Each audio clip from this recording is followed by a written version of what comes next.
అడిదిరిగి ఇడిదిరిగి నిన్ను చంద్రబాబు నాయుడిని నారా లోకేష్ని ముగ్గురిని కూడా కార్నర్ చేసింది. తేలు కుట్టిన దొంగల్లాగా ఈరోజు మాట్లాడలేని పరిస్థితి ఉంది. తేలు కుట్టిన దొంగల్లాగా ఈరోజు మాట్లాడలేని పరిస్థితుల్లో, అరవలేని పరిస్థితుల్లో నిమ్మకుండిపోయినారు. మీరు చేసినటువంటి ఆరోపణల ఫలితంతో కొన్ని కోట్ల మంది భక్తుల మనోభావాలు దెబ్బతిన్నాయి కదా. మరి ఈ భక్తుల మనోభావాలకి సమాధానం ఎవరు చెప్తారు? ఆ రోజున ఒక ముఖ్యమంత్రి హోదాలో ఒక గౌరవప్రదమైనటువంటి హోదాలో ఉండి మీరు ఏ విధమైనటువంటి బేసిస్ లేకుండా పందికోవు ఎద్దుకోవు అని మాట్లాడారు.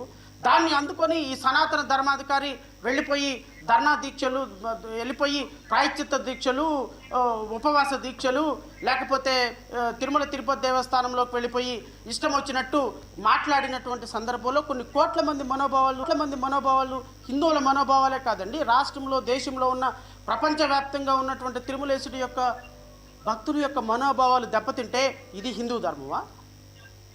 దీన్నే అంటారా? దేవుడిని రాజకీయాలు చేసి తద్వారా హిందూ ధర్మాన్ని పరిరక్షించుకోవటమే సనాతన ధర్మంలో ఒక భాగమా? నాకైతే తెలియదు సార్. సనాతన ధర్మానికి మీరు ఇచ్చే డెఫినేషన్ మేబీ అదే అయితే ఐఎమ్ వెరీ సారీ. మీరు సనాతన ధర్మాధికారు కారు, మీరు అధర్మాధికారి. మీరు ప్రజల మధ్య ఎమోషన్స్ రెచ్చగొట్టి సినిమా డైలాగులు చెప్పి సినిమా డైలాగులతో ఉప ముఖ్యమంత్రి అయ్యి ఈరోజు రాష్ట్ర ప్రజలని ఒక హెల్సియేషన్లోకి తీసుకుని వెళ్ళిపోయి మతం అనేటువంటి ముసుగులో ఓట్లు దండుకునేటువంటి ఒక పొలిటికల్ డ్రామా ఆర్టిస్ట్ మీరు.